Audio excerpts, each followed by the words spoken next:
never been off. That's for sure. He's loose though. Huh. The thrust plate fell out on its own. It's telling me, hey, I do need this attention. I do need to be done. That's heavy reaching out there like that. Lovely. Thrust plate just fell in the bucket.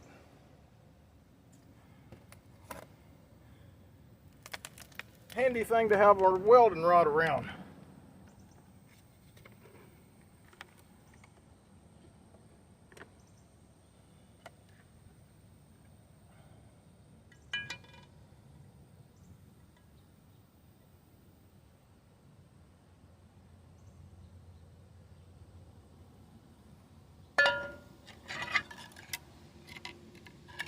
Crisis averted, sort of.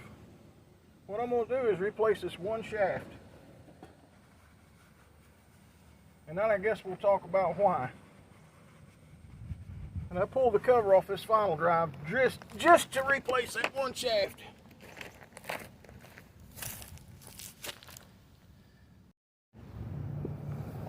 Alright, this is a 160 case of mine. It's got about 10,500 hours on it. I had to tear one final drive down and replace a whole bunch of parts in it. And I've torn this one down, just pull the cover off to replace one part to extend the life of this final drive so I don't have to do that so soon. I rebuilt that other side with it on the machine, and that's an extremely difficult task when you have to pull the drive motor, the hydraulic drive motor, off of it with it in the machine. That's no fun. It's real hard to put back. Better off to pull the final drive off the machine when you have to do that. I'm going to attempt not to let anything fall out, and I'm going to replace this pinion. That's all I'm going to do. Just put the pinion in. I'll lay this on a paper towel to keep it clean. Reach in here, and this old pinion ought to just pull right out. I'm going to hold the gears back. You don't want them falling out. And I can tell by looking at it, it does have wear on it. It's a good thing I'm doing it. I'm going to put the new one in.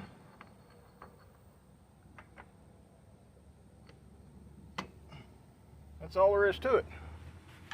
Now I got to clean up this cover and clean up this thrust plate and just put all this back together.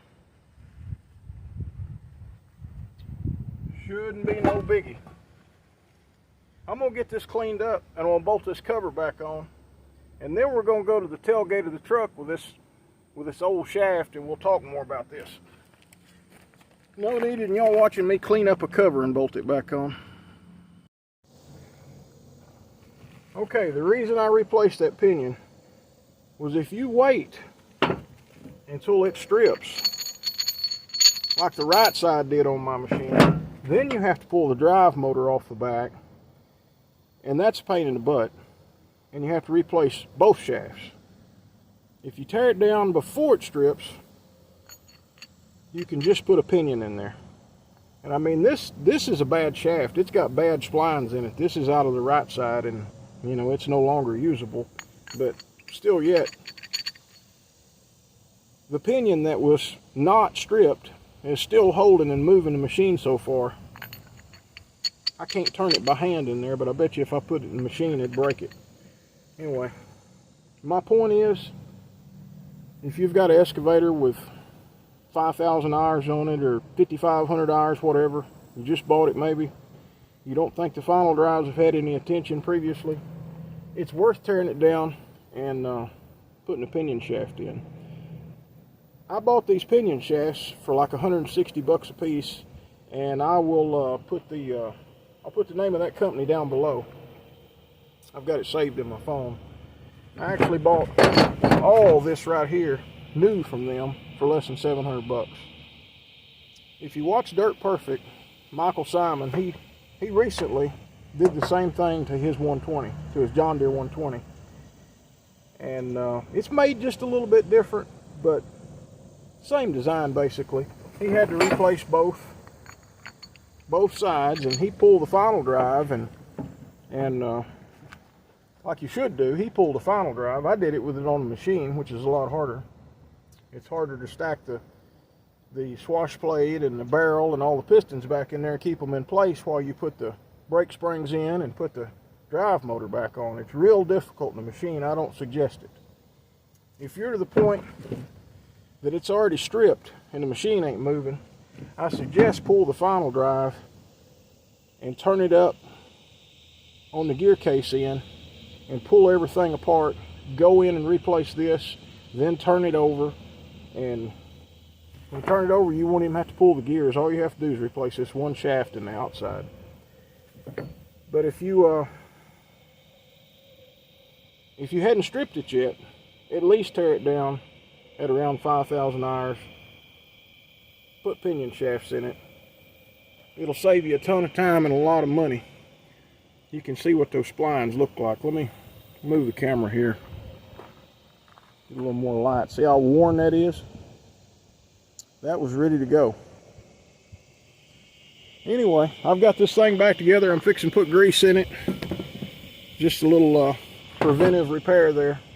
The old saying about if it ain't broke, don't fix it, that doesn't hold true in every case, especially on heavy equipment, such as hydraulic pumps on the front of a dozer engine. Sometimes you need to just tear it down and replace the coupler where the splines on the hydraulic pump stab into to keep from ruining the splines on the hydraulic pump. You know, there's a lot of cases where if you can replace one side or the other, you'll extend the service life of the machine, or of that part of the machine anyway. Anyway, that's it. Thanks for watching. Again, I'll put the name of this company that I got the factory parts from down below. They're in England, the country, and you know, I recommend order these parts from them, not from Case or Link-Belt. You're going to pay 3 times more at least if you get them locally from a dealer. If you like supporting your local dealer, go ahead and do that. But whatever, when you get an excavator that's new to you but used with several thousand hours on it, do the pinions. Again, I can't emphasize enough, do the pinions. It's a worthwhile thing to do to extend the life of your final drive.